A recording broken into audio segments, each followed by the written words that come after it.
Décodons le présent pour mieux construire l'avenir.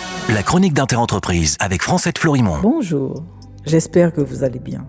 Hier, nous avons vu que la France est dépendante à 80% de la Chine, de la Malaisie, de l'Indonésie pour l'obtention du biogazoil, du bioéthanol et des huiles de cuisson usagées, indispensables pour décarboner le secteur des transports maritimes et aériens, responsable de 30% des émissions de gaz à effet de serre.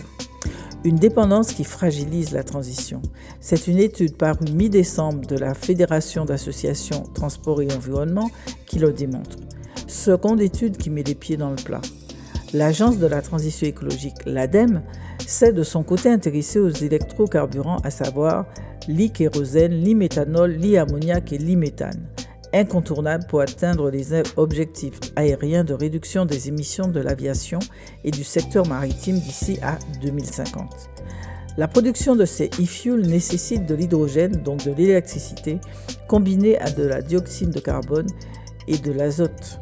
En se basant sur des niveaux de trafic modérés à élevés, en baisse de 35% de la demande en énergie d'ici à 2050, l'agence a calculé qu'il faudrait entre 44 et 175 TWh pour faire face à la demande, soit l'équivalent de la production de 13 réacteurs nucléaires pour la version haute. Le transport maritime et aérien auront donc besoin de quantités colossales d'électricité et de CO2 pour pouvoir disposer de ces e-carburants.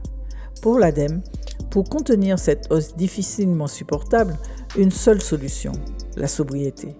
Elle passe par une demande contenue de ces carburants, par une hausse modérée du trafic et par un report des moyens de déplacement vers des modes plus doux. Pour ceux qui ne veulent pas y croire, il faudra changer radicalement nos modes de déplacement. À demain, prenez soin de vous. Décodons le présent pour mieux construire l'avenir. La chronique d'Interentreprise avec Francette Florimond.